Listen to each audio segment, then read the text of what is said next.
When you're lost, be still. Dharma insight. Aiden was a man full of ambition, a young man who believed that life was all about achieving, moving forward, and constantly striving for more. He was not one to sit still or slow down, for he had always been told that success came from relentless effort, that the fast-paced race of life was the only race worth running. But things weren't going as he had hoped. His career had stalled despite his countless hours of work, his relationships had faded away, and his mental health was deteriorating under the weight of his failures. Each morning, he woke up to the same overwhelming sense of uncertainty, a gnawing feeling deep inside that he was, somehow, lost. One evening, as the sun began to set, Aiden took a walk in the woods, hoping to clear his mind. The quiet rustling of leaves was soothing, but his mind raced, consumed by the noise of his own thoughts. "I need to fix this. I need to make things happen," he told himself over and over. But no matter how hard he tried to focus, there was an unshakable feeling that something was missing, something more important than the constant pursuit of success. In the midst of his restless wandering, Aiden stumbled upon an old man sitting on a rock, his back straight and eyes closed in peaceful meditation. His robes, simple and worn, contrasted sharply with the fast-paced world Aiden was used to. The man's presence exuded calmness, an unspoken sense of tranquility that Aiden longed for but could not find. Intrigued, Aiden approached him. "Excuse me, sir," Aiden called out, trying to break the silence. The man slowly opened his eyes, acknowledging Aiden's presence with a soft smile. "Is there something troubling you?" the old man asked in a gentle voice, his tone serene, as though he had all the time in the world. Aiden hesitated. He wasn't sure why, but there was something about this man that made him want to open up. "I just don't know what to do anymore," he admitted. "I've worked so hard, but nothing seems to be going right. I feel like I'm losing everything, and I don't know where to turn. I've been chasing success for so long, but it's always just out of reach. I don't even know what success means anymore." The old man nodded, listening intently.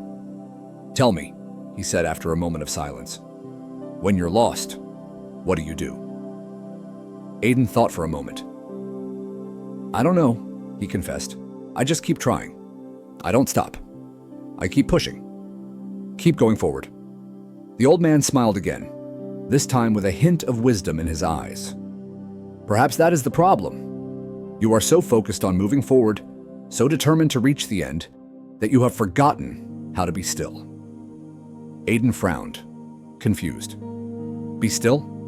But that doesn't make sense. How can I solve my problems by doing nothing? How can I find the answers if I just sit and wait?" The old man gestured for Aiden to sit beside him. "Sometimes the answers are not found in the rush to act. They are found in the stillness. When you are still, you create space for clarity. You allow your heart to listen, to understand. In that stillness, you may find what you've been looking for all along." Aiden felt a flicker of curiosity stir within him. "But I've tried slowing down before and it didn't work. Things didn't change. I still feel stuck." The old man's gaze softened. "That is because you were not truly still. You were merely pausing, waiting for the next opportunity to rush ahead. True stillness comes from a place of acceptance, not resistance. It is in the quiet moments when we allow ourselves to simply be, without judgment, that we are able to find peace." Aiden looked down at his hands, feeling a strange sense of discomfort. He had never considered life this way. He had always thought that if he wasn't moving forward, he was falling behind. But now, as he sat there in the company of this calm stranger, he began to wonder if there was another way, a way that didn't involve constant striving and endless frustration. "How do I do it?" Aiden asked, his voice tinged with uncertainty. "How do I stop and be still when everything around me is telling me to keep moving, to keep fighting?" The old man closed his eyes again, his voice becoming softer. "Start with your breath. Inhale slowly, deeply, and exhale gently. Allow your breath to be your anchor. Feel the ground beneath you, the earth that supports you. And when your mind begins to race, remind yourself that you do not have to answer everything all at once. Sometimes, The greatest wisdom comes from giving yourself the time and space to simply exist. Aiden followed the old man's instructions, taking a deep breath in and slowly letting it out. At first, his mind continued to swirl with thoughts and worries, but as he sat there, breathing and listening to the quiet of the forest, something began to shift inside of him. The restlessness that had consumed him for so long seemed to ease, even if only for a moment. It wasn't much, but it was enough to make him feel lighter. He sat there for what felt like an eternity, but when he finally opened his eyes, the world around him seemed different. The trees, the sky, the rustling leaves, they all felt more vivid, more alive.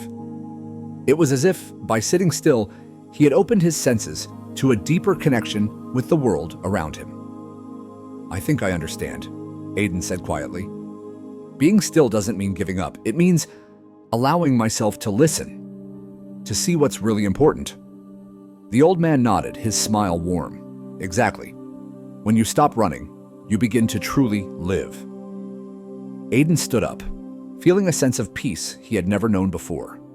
He didn't have all the answers, but for the first time in a long while, he felt that it was okay not to know. He didn't need to rush ahead. He could take his time, listen to his heart, and let life unfold at its own pace.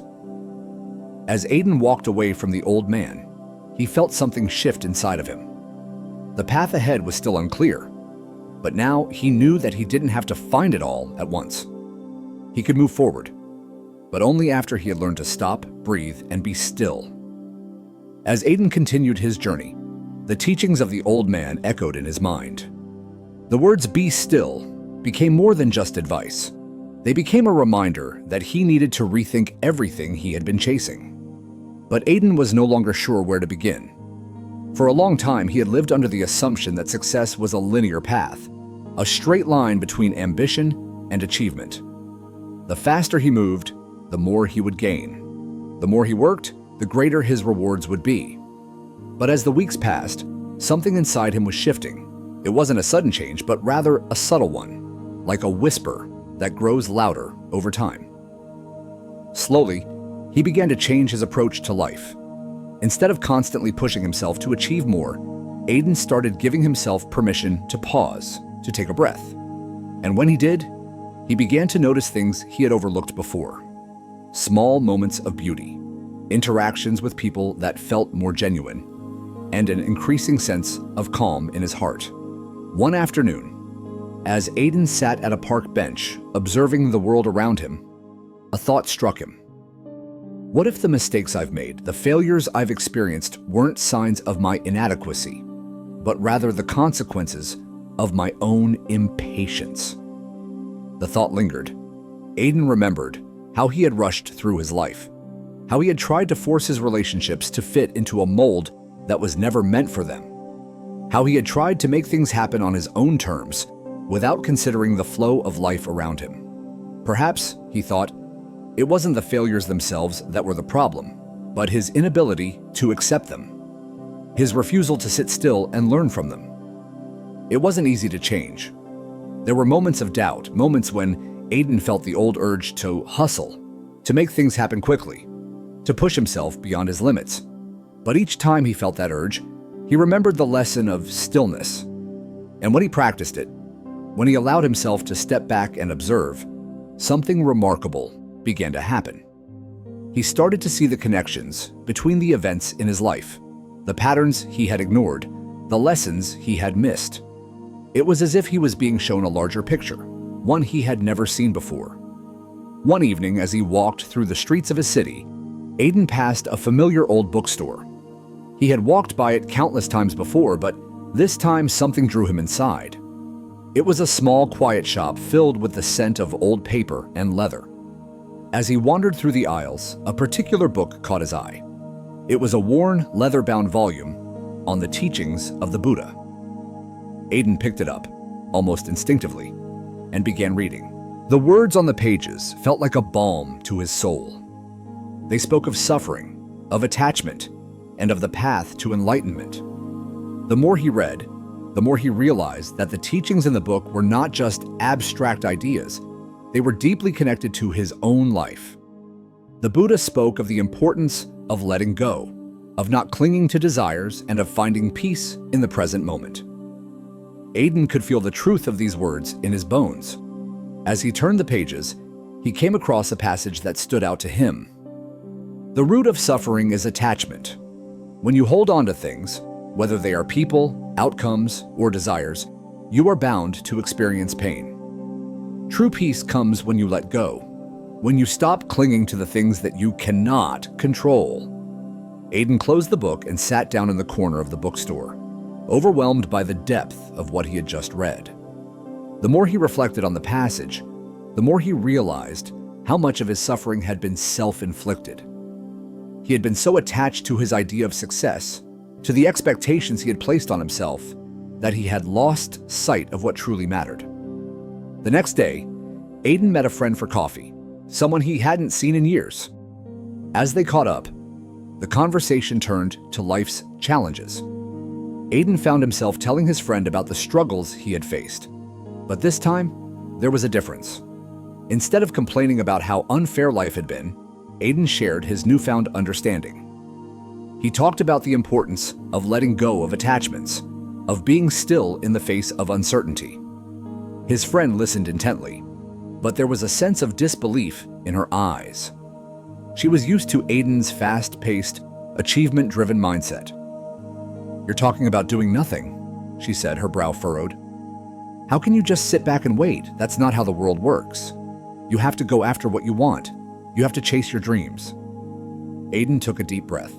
He could feel the tension rising, but instead of reacting, he paused. "I'm not talking about doing nothing. I'm talking about giving myself space to understand what I truly want, instead of chasing after things just because I think I should. Maybe it's about trusting that things will come when the time is right." His friend looked at him, skeptical, but something in his words seemed to strike a chord with her. Aiden smiled quietly to himself, knowing that even if she didn't fully understand, he had found a new way of being. A way that was rooted in patience, in stillness, and in the deep acceptance of life's flow. Aiden walked away from the conversation feeling lighter, as if the weight of the world had been lifted from his shoulders. He wasn't perfect. He still had moments of doubt, moments when the old patterns tried to resurface.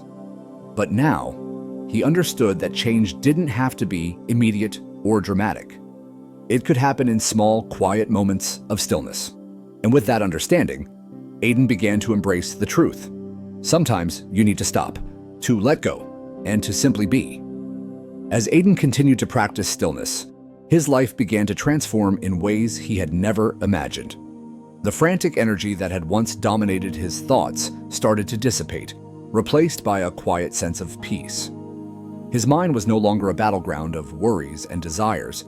Instead, it was a space for reflection, clarity, and growth.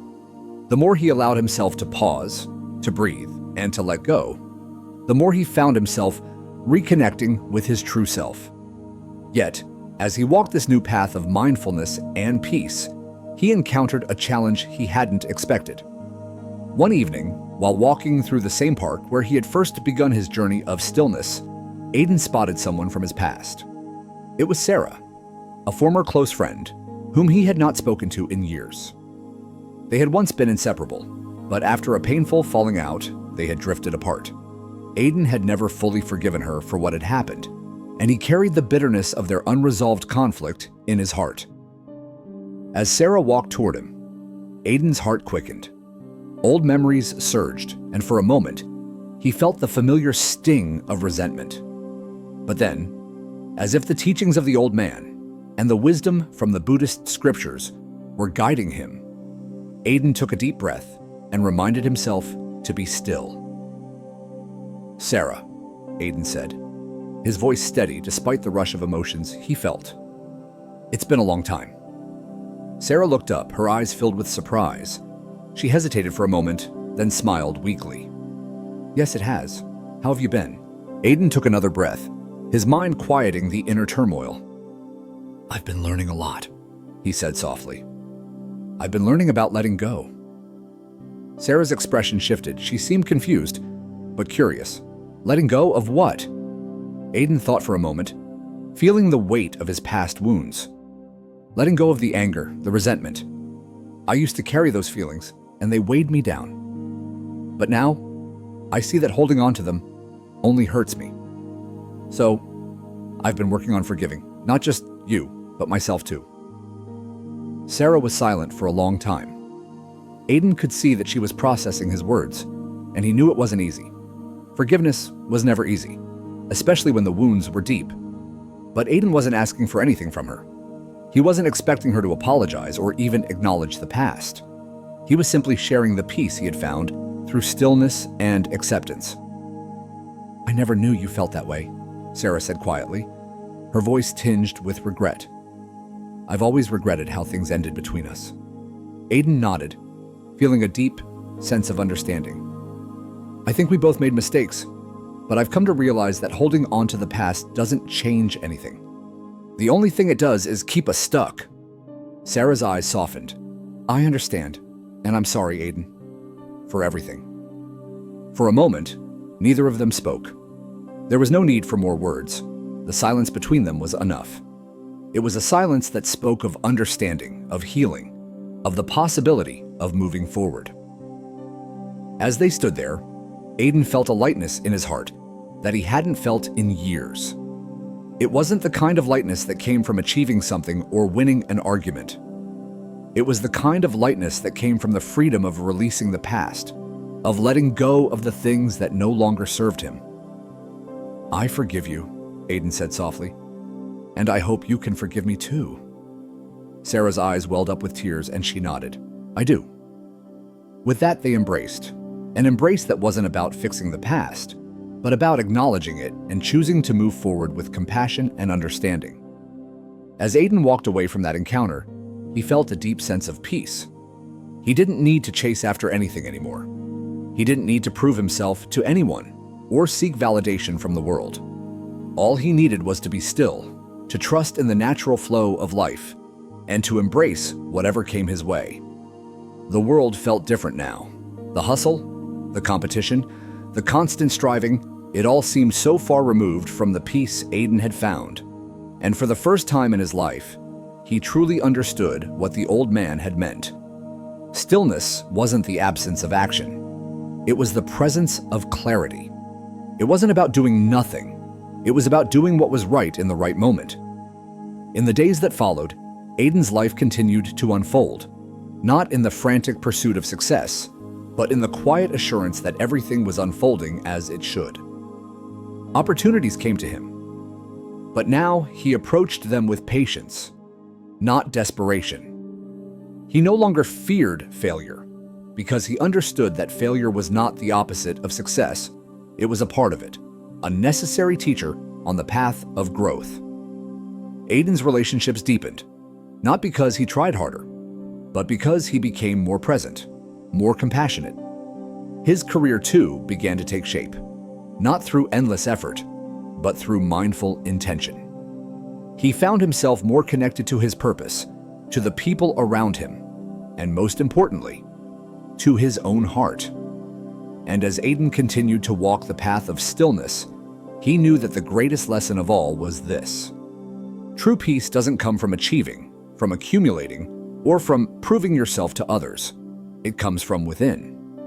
It comes from letting go, from trusting the journey, and from knowing that everything you need is already within you.